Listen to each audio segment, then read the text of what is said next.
어디든 누구든 부르면 달려갑니다. 시시콜콜 택시. 야, 오늘은 택시에서 또 오프닝을 시작을 하네요. 날씨도 좋고 뭔가 기분이 좋아요. 그러니까 네. 지금 하늘 색깔만 봐도 뭔가 기분이 막 좋아지면서 기분이 그래요. 몽글몽글해지는데 이 좋은 날씨만큼 또 축하해야 될 일이 있습니다. 어떤 거예요? 바로 94번째 생일을 맞은 특별한 기념일이 있는데요. 기념일? 11월 4일 바로 점자의 날입니다. 맞아요. 근데 점자의 날 하면은 좀 생소하신 분들도 좀 있을 것 같아요. 사실 영석 씨는 이 점자에 대해서 얼마나 관심을 갖고 계세요? 점자 하면은 뭐 6개의 점이라고까지는 들어본 것 같은데 좀 어렵다라는 생각을 했고 잘 몰랐다라는 마음이 솔직히 있어요. 조금 더 솔직히 이야기해보자면 그동안 관심을 좀 덜 갖고 살았던 게 아닌가 생각이 있어요. 근데 사실 점자가 우리 주변에 굉장히 많다고 하더라고요. 어떤 데서 좀 점자를 봤던 것 같아요? 저는 일단 점자면 가장 먼저 생각나는 게 엘리베이터. 아, 그렇지. 엘리베이터 숫자 버튼을 누르면 항상 여기 끝에 뭔가 이렇게 만져지는 점들이 있잖아요.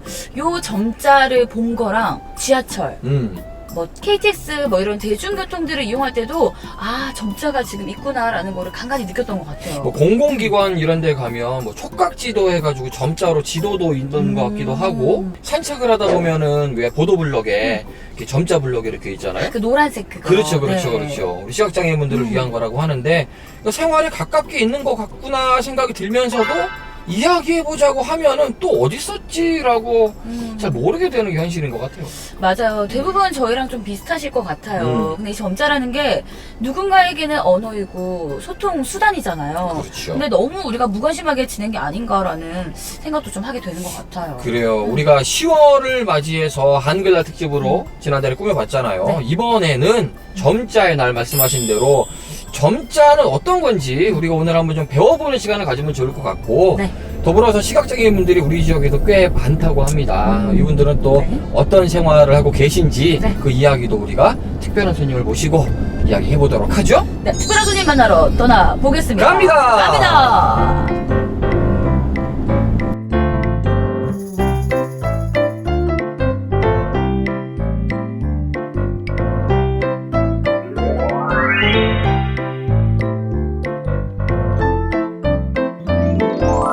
오늘 특별한 손님을 만나러 찾아온 곳입니다. 포항에 위치한 경북 점자 도서관입니다. 상현 씨는 와본 적 있어요? 사실 저는 이렇게 점자 도서관이 포항에 있다는 걸 처음 알았어요. 그래서 오늘 처음 와봤는데 살짝 이렇게 둘러보니까 제가 일반적으로 갔던 도서관들은 책들만 막 꽂혀있고 그랬거든요. 그러니까 느낌이 조금 많이 다르다라는 생각이 들었어요. 여기저기 보면 볼수록 우리한테는 좀 생경한 느낌이 네. 있어요. 자세하게 안내해드리도록 하겠습니다. 경북 점자 도서관의 이규성 원장님 반갑습니다. 안녕하세요. 원장님. 안녕하세요.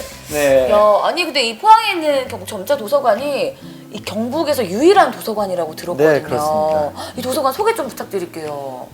경북 지역에는 약 2만 명의 시각장애인들이 살고 계십니다. 전국에는 한 25만 명 정도의 시각장애인이 등록돼서 있는데 우리 도서관은 그런 시각장애인의 어떤 정보 격차 해소를 위해서 점자 도서를 제작한다던가 또 아니면 음성 도서를 제작한다던가 아니면 시각장애인 중에는 그 시력이 좀 있는 분들도 꽤 있습니다. 이런 분들을 위해서 큰 활자 도서를 제작하기도 하고요. 시각장애인의 정보 접근 확대를 위해서 또 문화 서비스를 제공하는 그런 일을 하고 있습니다.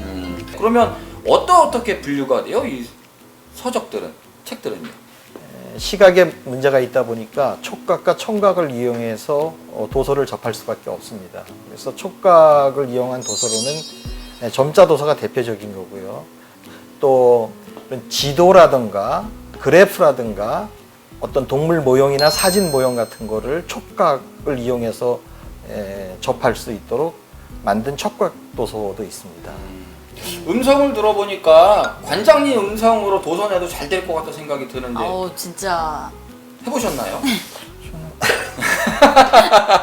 저희 음성은 어떤 것 같아요? 저희가 이렇게 저희 목소리로 음성 도서를 만든다 하면은 그리고 서영국 선생님은 워낙 목소리가 좋으시고 높으시고 네. 쩌렁쩌렁하시고 여기 여성 MC분은 좀 개그 사실 저한테 혹시 개그우먼이시냐고 묻더라고요. 그래서 아닙니다 이렇게 말씀을 드렸는데 그래도 뭐 재밌는 책을 제가 읽으면 되죠 그럼. 우리가 좀 코믹하고 목소리 크고 네, 그런 그렇습니다. 개그 있는 그런 책이나 아니면은 뭐 그런 콘트 아동극 같은 이런 거. 거 아동극 애들 이거 조금 옛날 건지 모르겠는데 스리랑 부부 같은 거 우리가 하면 저는 잘하겠네. 옛날 사람이라서 음악 기주가. 안 맞아 안 맞아. 근데 지금 이렇게 경북 점자도서관이 거의 20년이 넘게 이렇게 자리를 잘 지켜오고 있고 관장님도 이렇게 끝까지 함께 잘 해주고 계신데 사실 책임감이 되게 막중할 것 같아요. 아유 그럼요. 어떠세요? 초기에는 도서를 어떻게 제작하는 문제, 또 전문 인력을 확보하는 문제라든가 이런 게 가장 어려웠고 우리 사회가 정보화 사회가 되면서 고도화된 정보화 기구들이 나타나다 보니까 그런 것들을 어떻게 시각장애인과 같이 연결시키는가에 대한 문제, 그리고 또 직접 시각장애인을 대면해서 뭐 교육을 한다든가 정보를 제공해 줘야 될 그런 서비스도 있거든요. 23개 시군을 전부 커버한다는 것이 좀 쉽진 않았죠. 그래서 지금 현재도 그렇게 직접 방문해서 어떻게 도와드릴 수 있는 방안에 대한 것이 가장 어려운 문제입니다. 처음 왔을 때 조금 생경해 있잖아요. 네. 근데 관장님 말씀을 듣다 보니까 어느덧 조금 친숙해지고 이해가 조금 돼요. 근데 우리가 아직 멀었어요. 맞아요. 예, 점자는 어떤 건지 또 어떤 이야기들이 있는지 자세하게 더 이야기 들어봐야겠죠. 맞습니다. 점자에 대한 더 자세한 이야기는 우리 선생님 모시고 자리를 이동해서 들어보도록 하겠습니다. 그래요. 함께 가시죠. 네.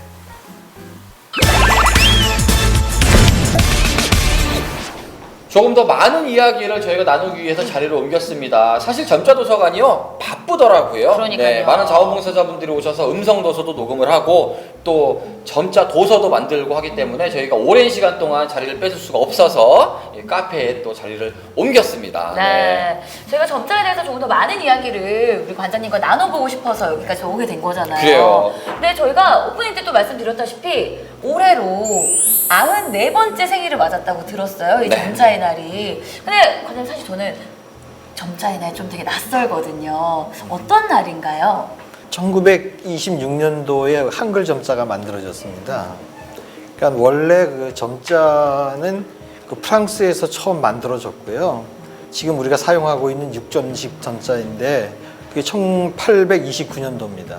이것이 우리나라에 들어와서 한글로 점자를 만든 게 1926년이고 그때 그 서울명학교 교사로 계신 박두성 선생님께서 제자들과 같이 논의해서 지금의 한글 점자를 만들게 된 겁니다. 그리고 올해로 94주년이 됩니다. 점자의 날이 11월 4일이다라고 알고 계셨던 분들이 많지는 않으실 거예요. 이 자리를 빌어서 아마 그랬구나 하실 것도 같은데 근데 왜 11월 4일인지 이게 또 궁금해요. 우리나라가 그 세종대왕께서 한글을 만드셨지만 그 한글 창제일을 기념일로 정한 게 1926년입니다. 네. 그때 그 세종실록에 보면은 그 음력으로 9월 마지막 날 세종대왕께서 그 한글을 만드시고 반포하셨다고 실록에 그렇게 기록이 돼 있대요. 근데 그걸 양력으로 바꾸면 11월 4일입니다. 그래서 우리나라에서 마침 그때 박두성 선생님께서도 한글 점자를 완성했기 때문에 한글 기념일에 즈음해서 점자 기념일도 같이 갖게 된 거예요. 그래서 그 11월 4일이 점자 기념일을 지키고 있는 겁니다. 이게 말은 다르지만 저는 똑같은 한글날인 것 같아요. 예, 그렇습니다. 10월 9일, 11월 4일 똑같은 한글날로 우리가 좀 기억하고 있으면 좋겠다 생각을 해봅니다. 네. 맞아요. 박두성 선생에 대한 이야기를 조금 더 들어봤으면 좋겠어요. 어떻게 이렇게 점자를 만들게 되셨는지 그 사실 그 쉽지 않은 시대였잖아요. 또 맞아. 일제 시대였고. 네. 우리나라에서 처음 시각장애인을 대상으로 교육이 시작된 거는 1894년도라고 합니다. 그 미국의 선교사 로제타 홀이란 분이 평양에 오셔서 선교 활동을 하면서 시각장애인 여성들을 교육하기 시작했고요. 그건 사설 교육이었고 공교육이 시작된 거는 총독부에서 1913년에 지금의 서울명학교를 설립을 해서 시각장애인들을 교육하기 시작했습니다. 근데 그때만 해도 한글 점자가 없었기 때문에 일본어를 배웠고 일본 점자를 그대로 사용했던 거죠.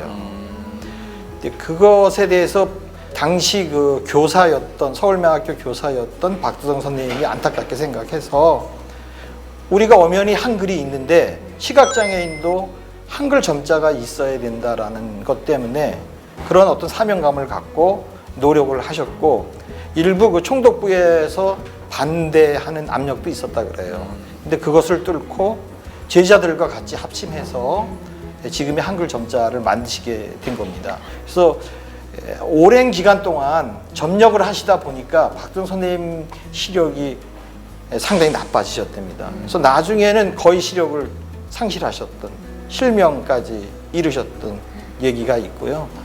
하기는 이게 보니까 세종대왕님도 그러셨대요. 세종대왕님도 한글을 창제하시면서 안 그래도 안질이 좀 있으셨는데 눈이 이제 안 보이시게 되셨는데 박두성 선생님도 똑같은 과정을 거쳐서 이 똑같은 한글 점자를 또 만들게 된 그런 역사가 있네요. 네. 아니 박두성 선생님이 시각장애인 분들께는 뭐 세종대왕이나 다름없으신 거죠. 그럼요. 제가 그 얼마 전에 읽은 책 중에 유발 하라리의 사피엔스라는 책에서 봤는데 이집트 상용 문자와 라틴어 문자와 브라이어 점자는 완벽한 문자다라고 사피엔스에 기록을 했더라고요.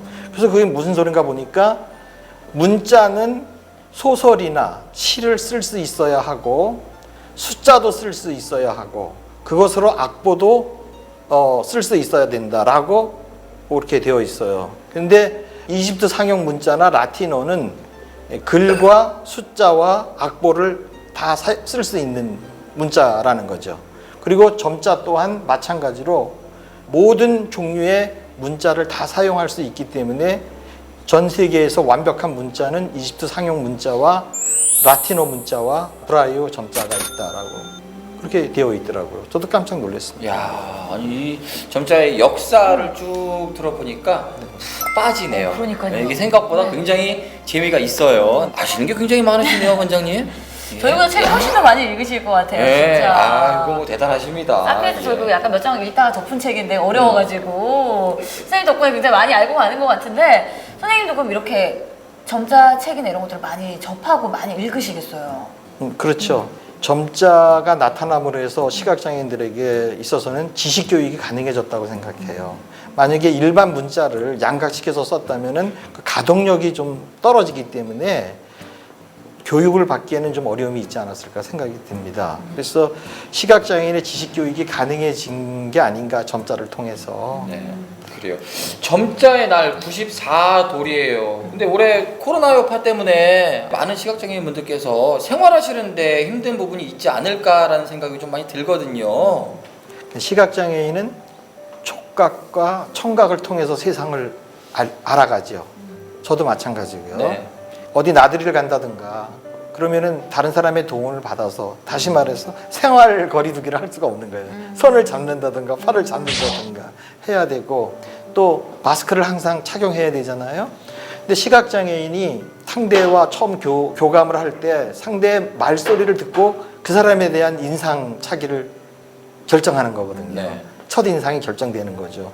뭐 서영석 선생님처럼 이렇게 목소리가 좋으신 분은 네. 착한 분이고 예, 맞습니다. 옆에 우리 코미디언 함께하고 있습니다. 네, 코미디언 함께 네, 하고 우리 저기 있습니다. 상윤 씨는. 네, 미인이시고 이렇게 그죠. 그냥 그 마스크를 사용하다 보면 그것이 정확치가 않죠 아무래도. 네. 그리고 또 시각장애인들이 그 얼굴 그 피부 감각을 통해서 어떤 공간의 크기라든가 또 아주 가까운 거리에 있는 물체에 대해서 피부로 감지하기도 합니다. 근데 마스크를 사용하면 그런 데 감각이 떨어질 수밖에 없죠. 그렇지만 코로나19가 워낙 좀 무서운 거니까 불편하지만 뭐 견뎌 나가야죠.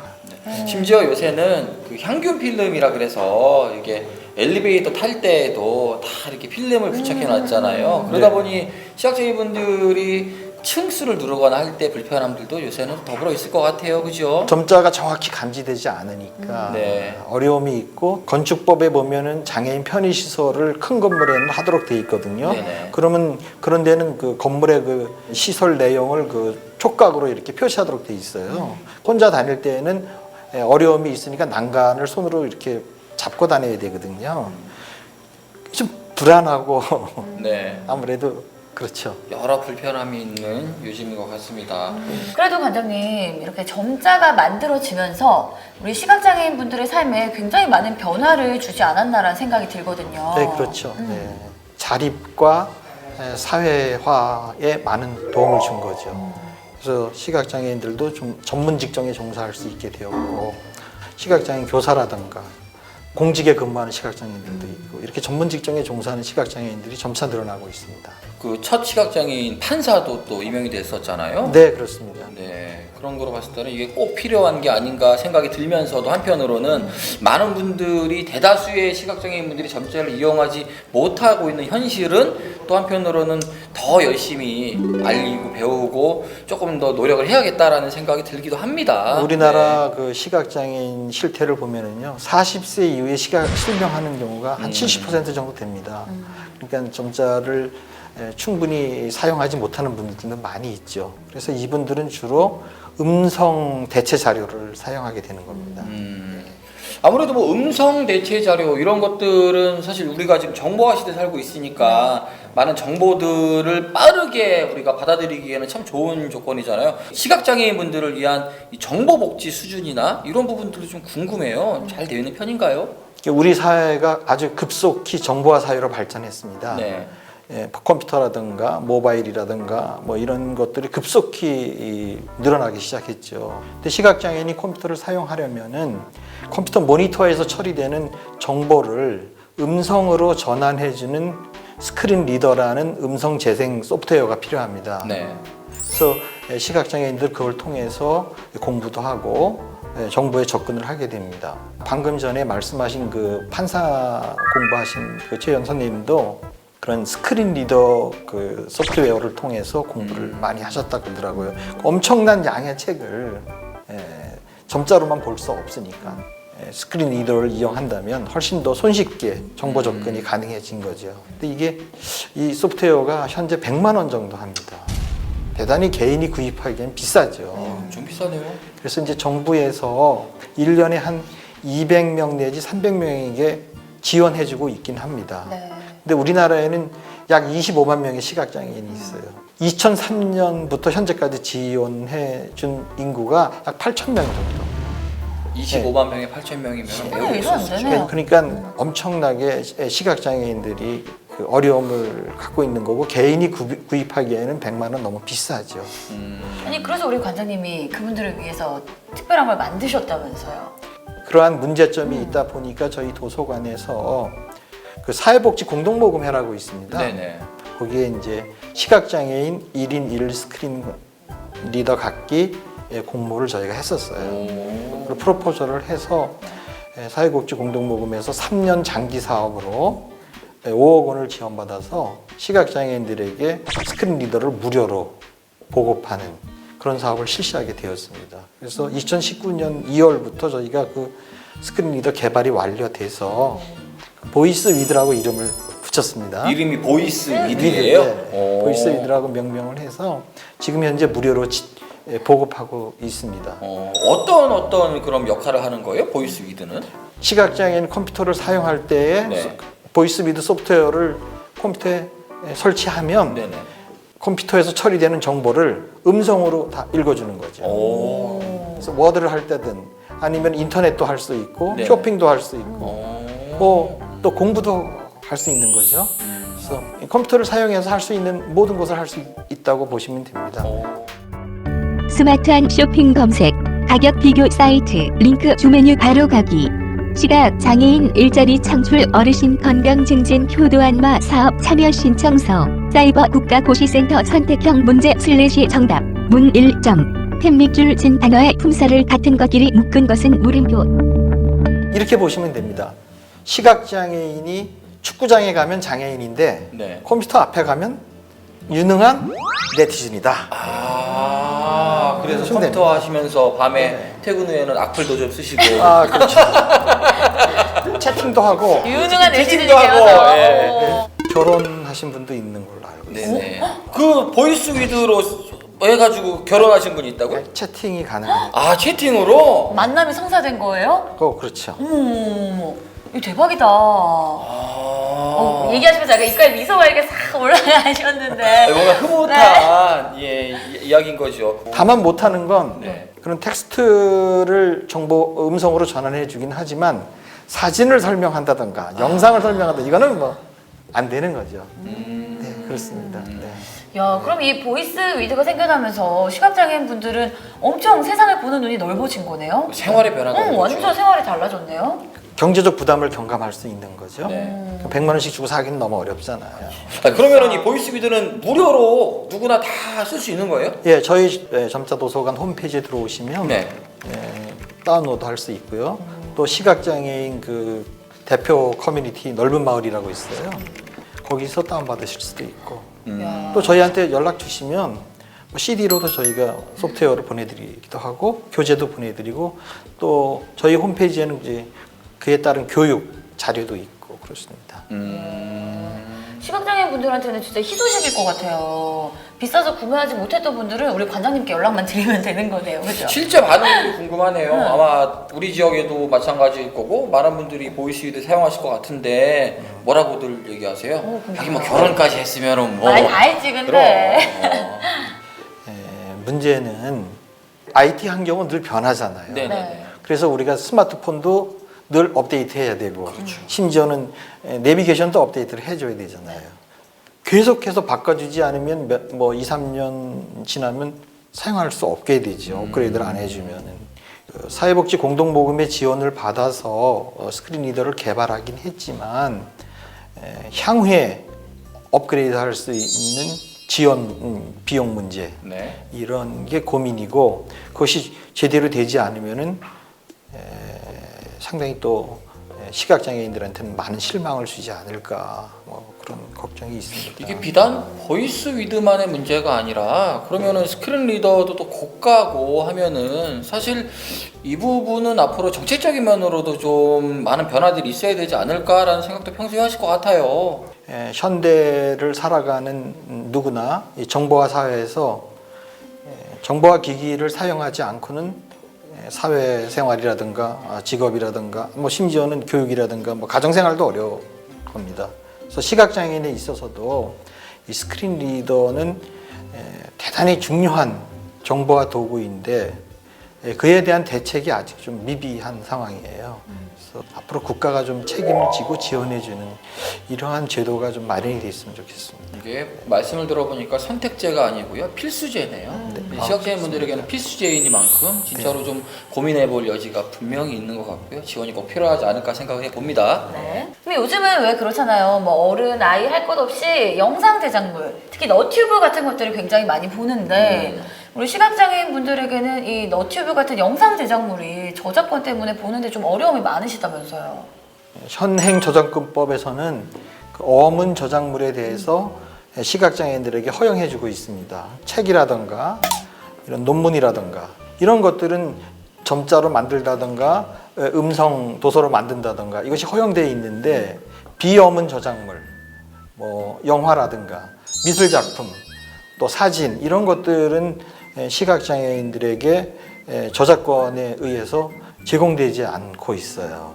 그래서 이런 것들이 좀 허용이 된다면 시각장애인들에게 좀 더 활발하게 화면 해설 영화라든가 또 미술 작품을 해설해주는 음성 해설서라든가 이런 것들을 또 제공해 줄 수 있지 않을까 그렇게 생각하고요. 영국 같은 경우에는 어문 저작물이건 비어문 저작물이건 그러니까 영리를 목적으로 하지 않는 경우에는 모두 시각장애인들이 사용할 수 있도록 그렇게 허용하고 있습니다. 우리나라도 그렇게 됐으면 좋겠어요.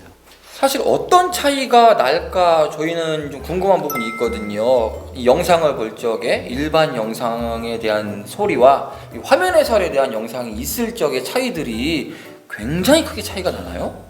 제가 최근에 본 영화 중에서 기억하실지 모르겠는데 번지 점프를 하다라는 영화 있습니다. 예전에. 거기 한 15년, 20년 된 20년 영화죠. 네. 된 굉장히 것 유명했었던. 같아요. 네. 근데 그때 제가 그냥 화면 해설 없이 그때는 그런 게 없었으니까 네네. 그 영화를 보면서 줄거리를 잘 이해를 못했던 것 같아요. 다만 그 바닷가에서 왈츠를 치는 장면이 있어요. 네. 쇼스타코비치라고 왈츠 음악이 나왔었거든요. 근데 그 음악은 분명히 기억하고, 그러나 그 줄거리는 잘 기억을 못했어요. 근데 최근에 그 화면 해설로 번지 점프를 하다를 다시 보게 됐어요. 그러면서 전체의 줄거리를 이해할 수 있었고, 왈츠를 쳤던 그 바닷가가 얼마나 노을이 지고 백사장이 있고 청춘 남녀가 아름답게 왈츠를 치는 그 장면이 마치 화면 해설을 통해서 눈에 그려지는 것 같은 그런 느낌이었어요. 그래서 더 좋았고, 전체적인 스토리를 이해할 수 있게 돼서 좋았습니다. 사실 그러면은 영화 한 편을 보더라도 제대로 느끼고 이해하기 위해서는 화면 해설이 꼭 필요한 거네요. 무조건이네요. 그렇습니다. 그래서 최근에 뭐 봉준호 감독의 기생충도 화면 해설로 볼 수 있어요. 그래서 이해할 수 있었고. 저는 사실 그 번지 점프를 하다라는 영화를 안 봤거든요. 근데 방금 우리 관장님이 말씀해 주신 걸 딱 들으니까 그 장면이 저도 이렇게 막 상상이 되거든요. 저는 화면 해설이 네. 아니라 관장 해설로 듣고 있었습니다. 관장님 해설. 네. 이게 우리한테는 사소할지 모르겠지만 이렇게 말씀을 듣고 보니까 이거는 반드시 필요했던 거였구나라는 생각이 가슴으로 옵니다. 네. 그런데 이런 얘기가 있더라고요. 국가정보화기본법이 통과됐다. 그런데 무슨 내용인지는 저희가 잘 몰라요. 그건 무슨 내용인가요? 네, 정보화 기본법에서는 국가나 공공기관 또 민간 기업이라 할지라도 사용하는 웹사이트에 장애인들을 위한 프로그램을 설치하도록 이렇게 되어 있습니다. 앱이나 어플 뭐 이런 걸 말씀하시는 네, 거죠? 네. 그렇습니다. 모바일도 포함이 됩니다. 네네. 그래서 웹사이트의 사진이라든가 이미지 파일로 되어 있을 경우에는 스크린이 더 접근이 어렵거든요. 거의 불가능합니다. 그래서 그런 것들을 별도로 그 시각장애인들을 위해서 태그를 달아주시면 접근이 편하죠. 그래서 홈페이지라든가 모바일 사이트에 대해서 좀 이렇게 국가나 공공기관에서 그런 것을 의무적으로 설치해 주도록 법으로는 되어 있습니다만 강제 규정이 없어요. 처벌 규정이 없다 보니까 아직까지는 좀 저조한 상황이에요. 그래서 이런 법이 좀 더 강화되는 방향으로 개정이 되었으면 좋겠습니다. 그런 것도 있을 것 같아요. 이것저것 참 좋지만 이런 것도 좀 있으면 우리 시각장애인분들이 우리 지역에서 활동하기에 참 좋겠다. 뭐 이런 거 평소에 생각하신 거 있으세요? 독고 장애인인 경우에, 특히 그 시각장애인 경우에 지진이 났을 때 대피를 할 수가 없어요, 혼자서는. 그래서 우리 사회가 어떤 비상시에 독고 장애인에 대한 비상망 시스템 같은 거를 갖추고 있었으면 어땠을까. 그 지진 났을 때 그런 생각을 해봤습니다.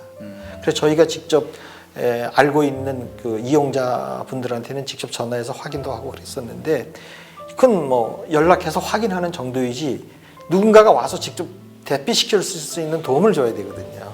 그래서 이런 비상시, 재난시에 특히 가족이 없이 혼자인 장애인에 대해서는 뭔가 우리 사회가 지켜줄 수 있는 어떤 대책이 좀 있었으면 어땠을까. 포항 지진에서 그렇게 느껴봤습니다.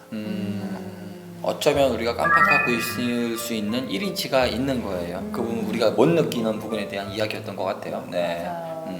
이렇게 선생님이랑 오늘 또 이렇게 뭐 점자 얘기도 나눠보고 많은 시각장애인들의 입장을 좀 들어봤어요. 근데 지금 관장님이시잖아요. 네. 도서관. 네. 앞으로는 그럼 좀 더 어떻게 운영하고 싶다, 어떻게 해야겠다라는 또 목표가 좀 있으실 것 같은데 어떤 바람이 있으실까요?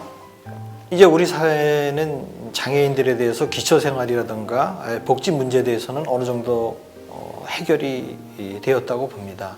앞으로 장애인들을 위해서 지원하는 방향은 문화예술이 아닌가 생각합니다. 또 저희 도서관 서비스도 그러한 방향에서 노력을 할 거고요.